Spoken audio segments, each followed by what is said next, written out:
Hello and welcome to the Abundantly Successful Show, the show for conscious entrepreneurs who have that deep desire to turn their passion to successful and thriving business, all while making a huge impact in the world. I'm your host, Kay Sanders, also known as the creator of possibilities. And today in this episode, we're going to talk about, some question you should ask yourself before quitting your job. So if your business is still just your side hustle, this episode will give you some insights into what you should do, what questions should you ask yourself before you really take that leap, quitting your job and then just, going full-time into your business. And our guest expert today is Joyce Averils. She is the Rich Life Coach and Reinvention Mentor. So she's going to tell us all about, what we should think about before we take that leap. With that said, let me introduce you to Joyce. Hello, Joyce. Thanks for being here. It's great to have you. Hi, Kay. Thanks so much for having me. It's great being here. Yeah, most definitely. And I'm pretty sure we're going to dive really deep into the content, into the topic. But before we do, why don't you share with us a little bit about who you are, what you do, and why you do what you do? Okay, sure. As Kay said, I am the Rich Life Coach and Reinvention Mentor, and I have two projects, if you will. First is herrichlife.com, where I help women create lives that are real, inspiring, live by choice, and makes them happy. And on the business side, I have Ministry and Marketplace Mastery, where I help women leave their 9 to 5 and reinvent themselves in ministry and the marketplace. And so this Ministry and the Marketplace Mastery was born out of my own experiences. I had a job that I loved at one time. However, I knew I was created for more. There was more for me to do in life, and I had lost my joy in doing that work. And so I decided to leave my job and start a nonprofit. I ended up starting two, one for women, one for girls. And that was a while ago before I actually got started with business myself. But I enjoy helping women understand that they do not have to stay or stuck in lives of mediocrity, stuck in lives that they don't want to live, and that a lot of times for many women, starting something of their own, creating something of their own is really what they need to do and what they want to do. But sometimes, they're afraid to do it. Sometimes they don't know how to do it. And sometimes they just take a leap. They start, but things aren't going quite the way they want it to. And so I step in and I help them get back on track or, this kind of thing. And so that's basically what I do. Well, so I think you're the right person to talk to about our topic today. So I guess let's just, kind of touch base on just one quick question. Let's say someone has not started a business yet, what should they think about? And then we'll dive more into the, for the audience, I'm pretty sure that, most of them, they already have a business, but they might still doing this on a side hustle. So I guess let's just kind of, go into it real quick about what should someone think about, before they even start a job, what can they do? Okay, one of the first things that when I talk to potential clients is find out from them, do they really need to leave their jobs?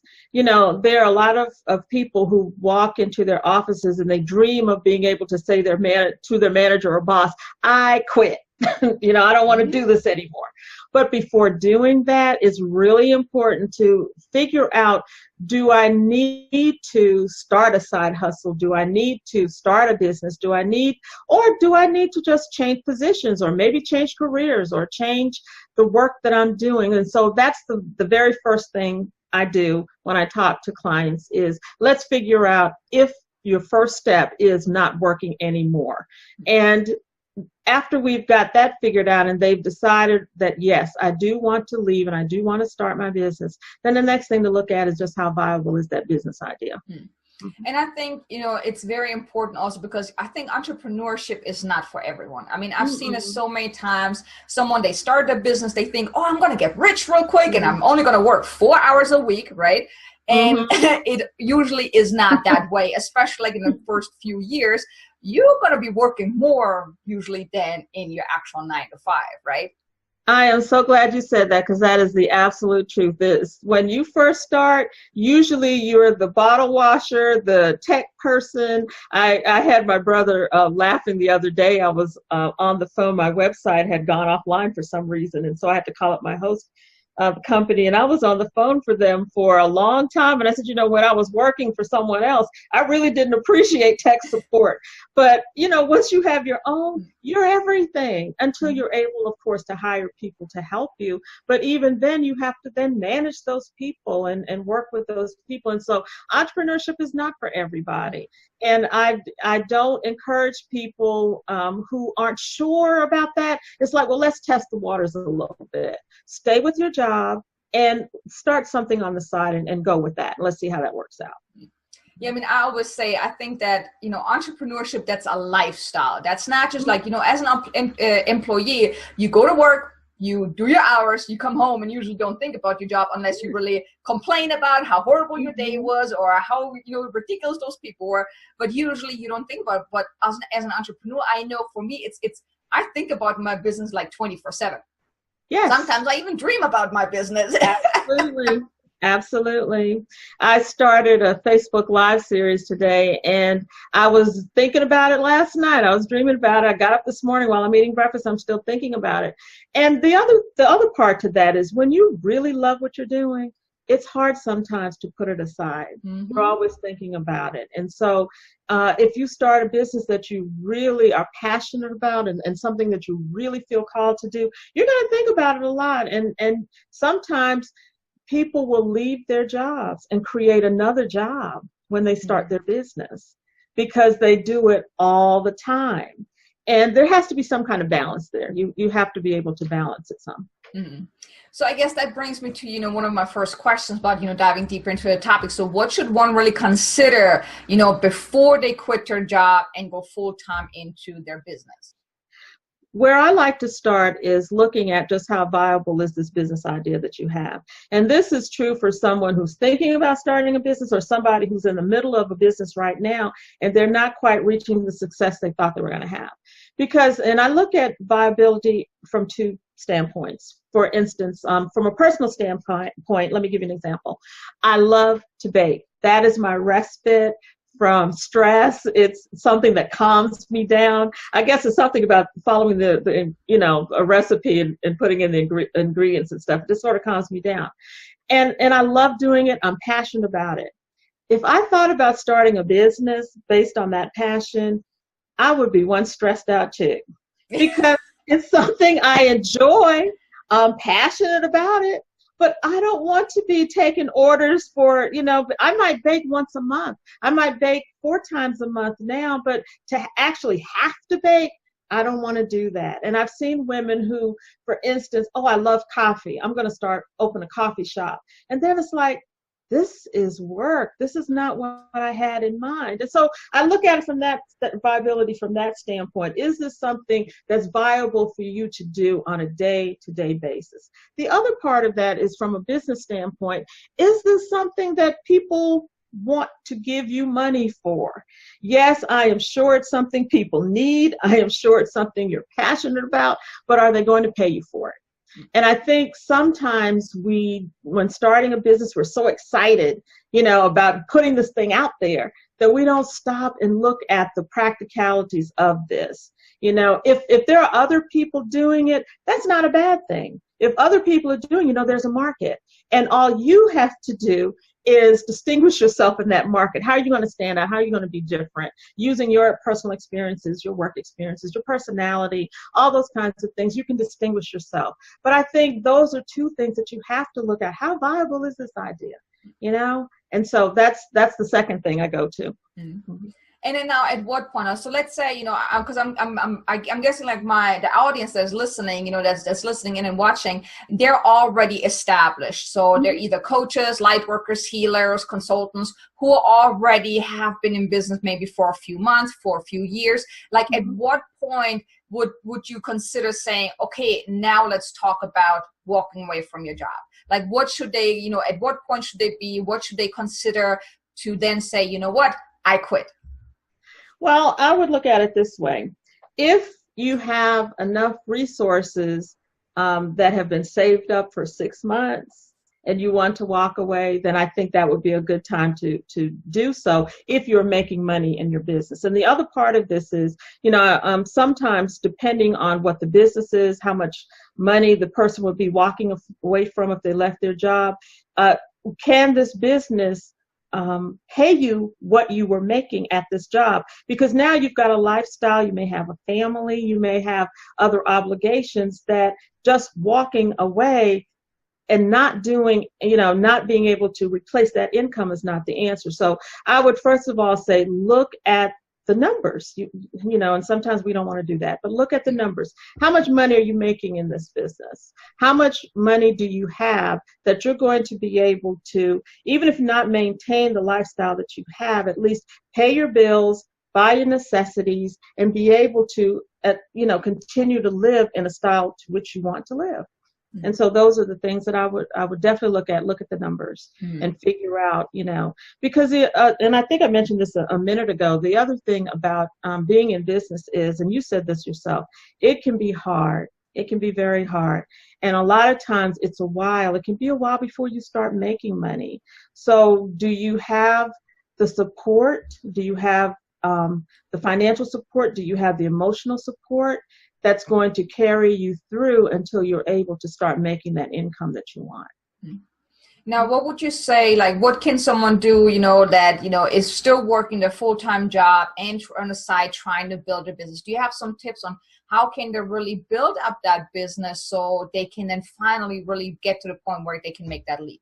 Because I know for me, when I first started, I was at my job, and the good thing was I was actually able to do my business stuff at my job, a lot of the things, but don't tell no one, right? But, the good thing was, I was doing a lot of stuff, at work, so I didn't have to do it at home. But then at home, I still had to make calls. I still had to reach out to people. I still had to, get the clients, and then, still be a mom. Do you have some tips around that? How can someone, how can the audience, the listeners really, grow their business to the point where it's going to be successful enough to quit their job without being like, oh my God, I just want to quit today? I know, because that is definitely where somebody might be. The thing about it is, when you are working 9 to 5 and you have a business on the side, if you will, your time is limited, and there's no way to get around that. And so what I would suggest that women do, and this is what I tell my clients, is that, okay, we have to figure out where are these pockets of time that you're going to be able to work on your business. I'm sorry, you might not be able to watch Game of Thrones, tonight. I'm sorry, you might not be able to go to the park or to the movies with the girls on Saturday. You've got to take that time where you can find it. And especially, let's say you've got kids, and you've got kids, you're working, you have a business, you only have a limited amount of time. And so sometimes that means you might not get 10 hours of sleep that night. While everybody else is sleeping, you're up at 4 or 5 in the morning doing what you need to do. And that sounds hard. It sounds hard, but there is a payoff.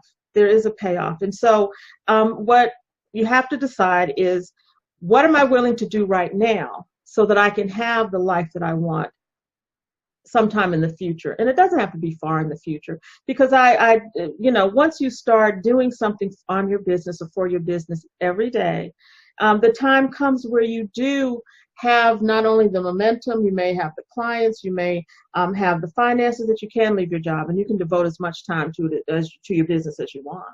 But in the beginning, if you're struggling, it's like, sit down. I have a sheet. It's called your daily time map. And what I do is, with clients, I help them to look at where they're putting their time in a 24-hour period, and do one of those for every day. And let's find those pockets of time that you're able to actually contribute to your business, because there are some. We just have to be creative about it.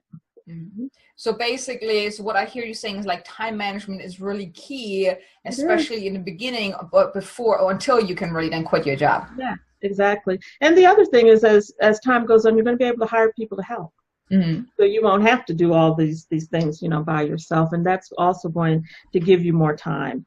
But I think it's really important that after you've left your job, or even while you're considering whether or not you want to leave your job, that you start thinking about these kinds of things, the whole time management, your resources, all of these things. How is this going to play out? Because I think one of the things that I see, and a lot of times people get so excited about their idea, that they don't stop and really plan. Now, you don't have to have a 25, 35-page business plan to get started, but you at least need some plan, even if it's just one sheet of paper. I've seen people put business plans on a cocktail napkin, but you need some kind of plan, to take all of these kinds of things into consideration. By when do I want to be able to hire my first team member? By when do I want to be able to stop working full-time, maybe go, half-time or part-time if you can. By when do I want to be able to leave this job and plan it out And I think that's a piece that, some people don't like planning. I have a girlfriend who does everything off the cuff. And I told her, one of these days that's going to catch up with you, especially as we're getting older now. That does not work. That doesn't. But I like that you mentioned the plan, because I think that is very, very important. But then also, how do you feel about actually creating a plan around what you're going to be doing each week, each month, each day that will help you actually get the clients, make the money? Because I know there's so many people that they're just very, very busy. They're busy being busy, but not really focusing on the right kind of actions that will really get them the clients. So can you maybe give some tips around that? That is so key. And I'm a planner. I mean, I'm a paper planner. I like my Google Calendar, and I use TimeTrade to set appointments and whatnot. But I am a paper planner. I have a planner for the year. I have one for the month, and I have one for the day. And what I do each quarter, I plan in 90-day increments. I may have some goals for the whole year, but it's very important to look at what do I need to be doing at each quarter, what do I need to be doing each month, what do I need to be doing each week, each day to make that yearly goal. And you can do that in a number of ways, but I think it's something that needs to be done, because if you're going to get clients, you don't want to launch something, get some clients now, then there's nothing else. You have to start all over. So there has to be something in place whereby you've got this plan of how you're going to maintain getting clients. And whether that's virtual clients or if you have a storefront, it doesn't matter. You still need a plan to do that. And so that's why I do encourage people to have those yearly goals, and you don't need 25. 5, 7, 10 at the most, goals. And then you sit down and you figure out, okay, how long is it? And, you work backwards, let's say you want to launch something, have a 10,000, let's just say 5-figure launch. What do you have to do to have, pick what the date that you want to have that launch on? What do you have to do before that date to make sure that you have that 5-figure launch? And it takes planning, it takes setting those goals, and it takes going step by step by step. Doesn't sound sexy, but no. But you know what? I mean, I think like you have to have that roadmap, and that's what I see. Those goals that are like the yearly goals. I mean, I do that too. I have my yearly goal, then I really work my way back, like the quarter, and then the monthly. But then I also do the 90-day goals, and I plan each week. I plan each day. Like each day, I do like 6 steps that I want to, 6 goal achieving activities. And it really helps me stay on track. I mean, I find planning, setting goals more as a roadmap. Because, I mean, if you think about it, if you want to go on a road trip, would you just get in a car not knowing where to go? No, because you would be like, why would I waste my time? I think it's the same thing in business. You kind of have to have that goals in place so you know what you're moving towards, and even having a vision for your business. I mean, how do you feel about that? Having like a crystal clear vision of where you want to take your business, what your business is going to look like in your life around your business. How do you feel about that?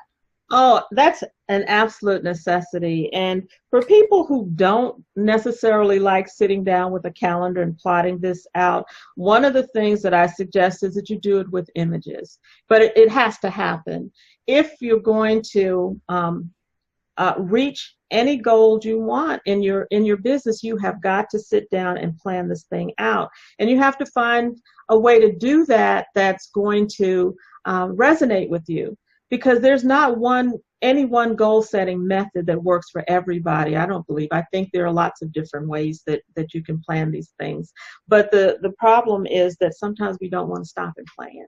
And I think you have to be, like you said, you have to be crystal clear about this. And the only way that you can do that is to actually sit down and look at what it is that you're working towards and what are the steps to actually get there.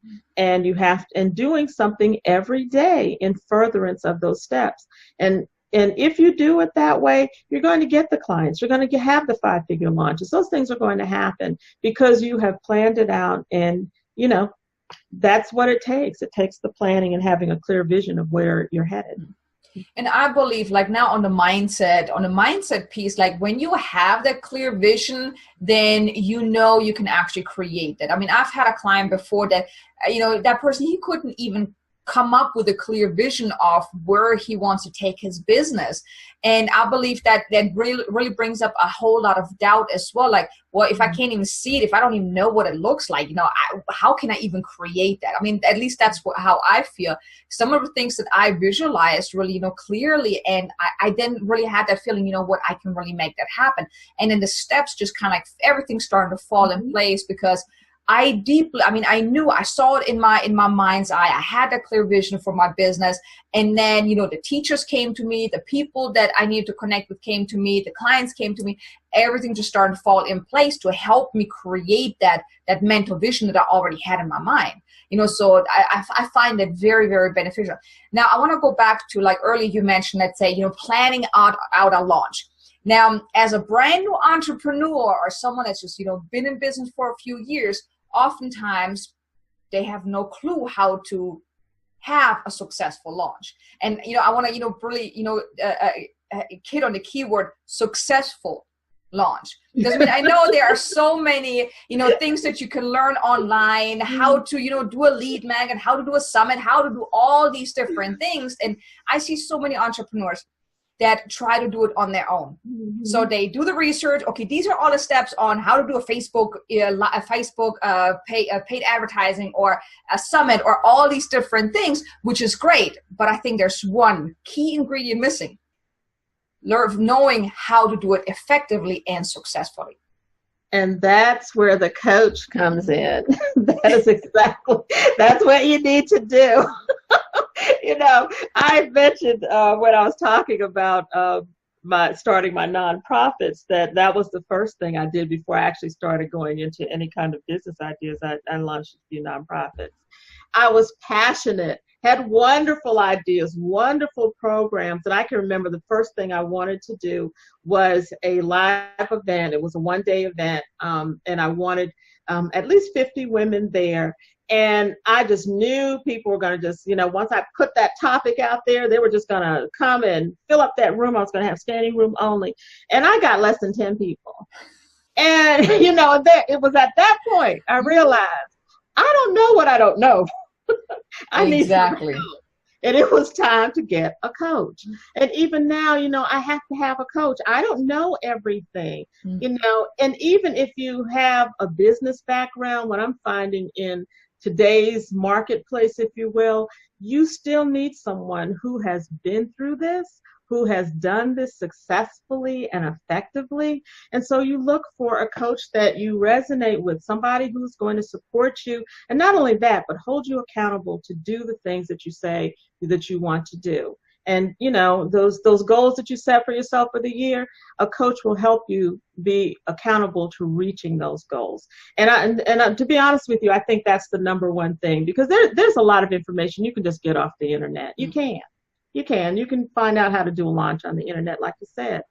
But when there's nothing that compares to talking with someone who has actually done this and you're trying to do the same thing, coach to coach, yeah, why not talk to a coach, hire a coach? And so that's what I think makes the difference. Mm-hmm.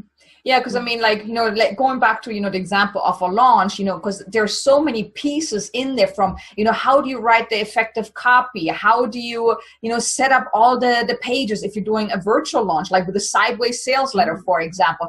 There's so many pieces involved. It's like, yeah, you can get the step-by-step, but then you are going to come up with challenge like, okay, how do I write this effectively so it doesn't sound totally retarded and actually pushes people away?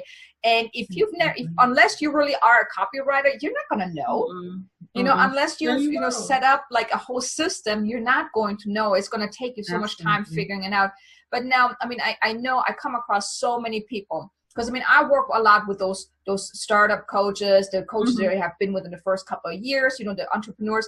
And oftentimes I hear that, well, I can do this by myself. I don't have the money to work with a coach. And I'm just like, I'm thinking back to when I started in 2012. I had the same mindset. I'm like, well, I need to make money first before I can afford a coach. But now I'm at the point I know, like, well, how can I make money if I don't know how to grow a business? Exactly. You're absolutely right. And the thing about it is, if you wait until you make the money to hire a coach, you may never hire a coach. But once you change your mindset to, I am going to hire a coach and I'm going to make that investment, you will come up with ways to get the money to make the investment. But as long as you tell yourself, I'm not going to do this until I have the money, it may never happen. And meanwhile, you've wasted all this time that you could have been growing your business successfully, making a profit, leaving that job you don't want to be working on anymore, And so it's really important to change the whole mindset about hiring a coach or being coached. And I know even for some people, if you can't afford private one-on-one, then at least look up group coaching programs that will teach you the skills you need. Because I'm telling you, like I said, I had to find this out the hard way when I first started so many years ago. I had the passion, I had the time, I did not have the know-how. And I didn't know I didn't have the know-how. And even though there's a lot more information available now, it still doesn't give you everything you can get from a coach. It just doesn't. Yeah. And, one thing that you said, I kind of want to point out, because I think that's also a very, very big key in shifting a mindset. You said investment. So many people say, well, how much is it going to cost me? And I don't have the money for this. But I believe that if you see working with a coach, not just as an expense, but as an investment in yourself and in your future, it's going to be a whole different, you're going to look at it from a whole different perspective, which makes it, making that investment actually a lot more comfortable than saying, well, I'm just having an expense and not getting anything out of it. Because usually when you work with a coach, it takes some time before you actually see the results, depending on the person. So, I kind of want to point that out. Now, another thing that I want to mention is like, when you work with a coach, and, please, let me know how you feel about that. As an entrepreneur, I'm pretty sure you've experienced those really low points, right? Now, if you don't have a coach, if you don't have the accountability partner or someone that can really pull you out, I mean, how do you really, I believe that if you have that coach, I mean, I know I had called my coach many times. I'm like, I don't know what to do no more. I want to give up. Oh my God, this is not working. What am I doing wrong? I don't know. Have you ever experienced that as well? Oh my goodness, yes. I don't know an entrepreneur who hasn't had that experience. I know entrepreneurs who are very successful and still have those experiences. That's a part of the entrepreneurial journey. I mean, there are times when you think you're going to knock it out of the park and you hit, you strike out. It just happens. But when you have that coach there, he or she is going to tell you, this is just one step on this long journey that you have. And all you need to do is pick up and let's start over. Let's look at what didn't work. What happened here? How can we improve upon that, the next time? And so you need that objective person who's going to reel you back in and help you get up and say, don't stop now. Let's keep going. And if you don't have that, you need to get it. You do. You need to get it. Now, I think, like now, as we're coming towards the end of the interview, I kind of want to, reel some things back in, like, because I know we've talked a lot about, the negative sides from, being an entrepreneur. Yeah. And I guess let's just touch on some positive sides, because I think, you need to know like both sides, the good and the bad, but you need to know about the bad in order to say, you know what, I'm going to do this. I'm going to make this work because there's so much amazing things happening on the other side, on the good side. Absolutely. Absolutely. I mean, wow. I have never enjoyed myself as much or felt as fulfilled as I do now having a job than, having this business. It's allowed me the freedom that I want, freedom to do what I want when I want. Don't have to answer to anyone. And it's also given me the opportunity to help change lives. I mean, to me, that is so important. I want to be able to say when people have passed in my company, or I have talked to them, or they've heard me, that I've somehow improved their lives. I mean, that's the bottom line. And to me, there's nothing more fulfilling than that.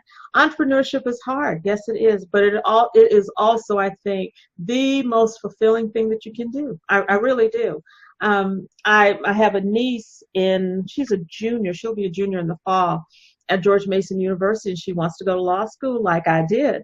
And I told her, that's great. That's wonderful. I enjoyed being an attorney. I enjoyed being a judge. It was fun.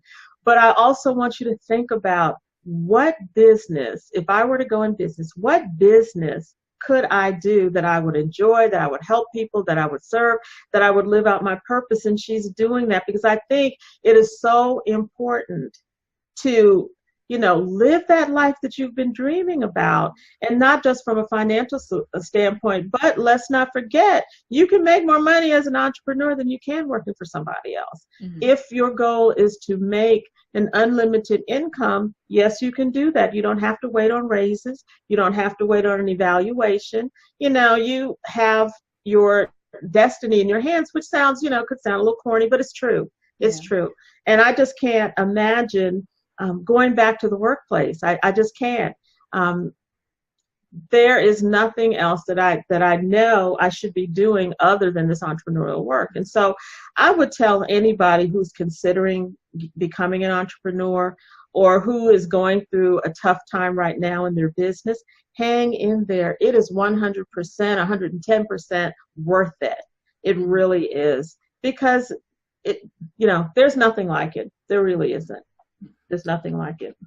Yeah, and that kind of reminds me on there. I had seen a picture before, like where two people, they're like in a tunnel, digging for gold, and one person gives up. I think it was Napoleon Hill, I think in Grow Rich, I believe it was in his. And, he stops 10 feet from gold. Mm-hmm. And, I see so many, and, honestly, I've just recently gone through something similar to that. I had like a whole, identity crisis where I'm like, why am I doing this? Is this even what I'm supposed to be doing?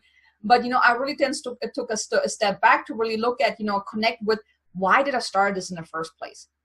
And that really helped me reconnect again and saying, okay, I'm going to keep moving forward. Because if you're so close, that's usually when you get those identity crises, when you're like, what is going on? This is not working and whatever, because it's just your ego mind. But, I believe that, all of those obstacles, they're there for a reason. For one, I think to test you. Are you really 100%, 1,000% committed to this?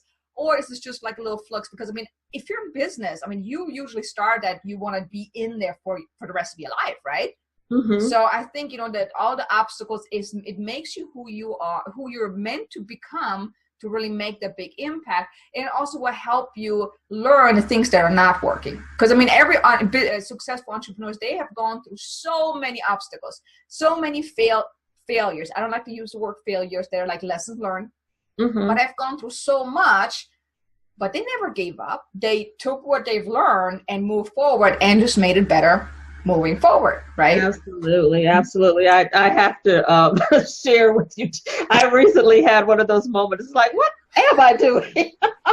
But What I did, I listened, I went to YouTube and I listened to some inspirational videos and whatnot. And I remember this one, it was very short, I think it was less than 5 minutes, but this playwright, he talked about living in his car and working at the income tax people, H&R Block, to save money so that he could rent out a playhouse for the weekend. And he did that first in 1992, and he was able to, it was $12,000, he was able to rent out the playhouse, and he was expecting about 30,000 people to come to his play that year. And instead of that many, he got 30. And he knew every one of them. But he did it again the next year, same thing happened. The next year, same thing happened. The next year, the same thing happened. And then that 5th year, that's when it took off and he had standing room only. And so, like your story about the guy digging for gold who stopped short of reaching the goal. So, sometimes it doesn't happen overnight. You talk to people who are very successful and they'll tell you things like, well, yes, I was an overnight success. It only took me 10 years. That's the thing, because it just, there isn't a fast track, if you will, on this. It takes time going that journey. And like you say, the obstacles along the way, they teach you what you need to do to go to the next level. And I believe if you're called to do something, those obstacles are your teachers. They do. They teach you how to get stronger, what to do better, what not to do. I really do believe that. And so I think even during those times, especially during those times when things are not going the way that you hope they would go, hang in there. Hang in there and keep going, because you never know, when you're going to be your own overnight success, whether it's, 5 years, 10 years, 4 years, whatever. And I believe, we became entrepreneurs. We got into the business that we're in for a reason, because we answer the calling. We have this huge purpose in life that we want to fulfill, but sometimes we're just simply not that person yet, and we have to learn all the things that makes us that person that can then make the big difference in the world. But yeah, I totally agree with you. I think we cannot give up, because, when you step outside your comfort zone and when you really go after what you want and just not give up, amazing things are going to happen. Absolutely. Absolutely. I agree with that 100%. I think people surprise themselves. If they stick with it, you surprise yourself at just how much you're actually capable of, and just how successful you can be. And even, and it doesn't matter how you define success, because I do believe that everybody has to do that for himself or herself, define it the way that they want. But the thing of it is that you can have that success. You really can. You just have to hang in this, visualize it, see it, plan for it, get yourself a coach, and, keep going when the going gets tough. And I do believe success is coming. It has to. Yep. And I think that is a great way to, come to the end of our episode today. So if anyone would like to get in touch with you, if they have any questions, if they would like to, learn a little bit more about you, where can they go? How can they find you? Okay. I would suggest 2 things. You can go for more information about living a rich life, a life that's by design and a life that makes you happy. You can go to herrichlife.com, and I have lots of information there. The other thing is, if you want more information about business, I have an assessment that I use with clients, and it's a free download that you can get. It's a long name, so I'm going to read it. It's the Business Personality Assessment to Manage and Grow Your Business with Ease. And I think this assessment goes back to the whole thing we were talking about with planning. If you go to herrichlife.com /assessment, I believe is where it is. If you do that, you will find information that's going to help you figure out, okay, I may have hit a roadblock here. What do I need to do to change directions? What do I need to know about myself? What do I need to put in place? This kind of thing. And so I do encourage anybody who's interested to go take a look at that, as well as the information on my website. And all the links will be in the show notes anyway, so that you can click on that. So yeah. So thanks for sharing it. Do you have any last thoughts, any last pieces of advice you would like to leave us with? I just want to say to all the entrepreneurs out there who are just starting or have been in business for a while, keep going. You know, you were placed here for a reason and for a purpose. My favorite quote is one by a former educator, Benjamin E. Mays, and he was the president of Morehouse College in Atlanta. And he says, every man and woman is born into the world to do something unique. And if he or she does not do it, it will never be done. And so there can be as many life coaches or business coaches or any other kind of coach out there, but nobody can do it the way that you can, because you have your own uniqueness. Your superpower is that there is no one like you. And so hang in there, keep going, do not give up. You've been called to do this, keep doing it. I love it. You're giving me goosebumps here. Well, Joyce, thank you so much for joining us, for sharing your wisdom and knowledge, and, just giving us some insights in, how to quit our job, how to quit the job, and at what point, what to consider. So, thanks so much for being here and for sharing all that. Well, thank you so much, Kay, for having me. I've totally enjoyed this. I get excited talking about this kind of stuff. Totally, me too. That's why I love these kind of, interviews where we talk about topics, not just backstories. So definitely, I'm on the same page with you. So thanks again. And also want to thank you guys, for being here again, for, sticking with us, to, tuning in, each week. We're just still at the beginning, just like what I think is like the third week now that I launched this show, but I'm already having so much fun, interviewing these amazing experts, sharing all this great content with you, with the hope that you will take something, even if it's just one golden nugget out of each of those interviews, then that's really my goal, is that you walk away with something. So, with that said, if you have any comments, if you have any questions, leave them below. I'll definitely make sure to pass them on and answer any questions that you might have. And, like it, share it, comment, subscribe to the YouTube channel to make sure that you're being notified of any other, upcoming episodes. And with that said, thank you so much for tuning in, and I hope you have an amazingly abundant and successful day, and I'll see you next week.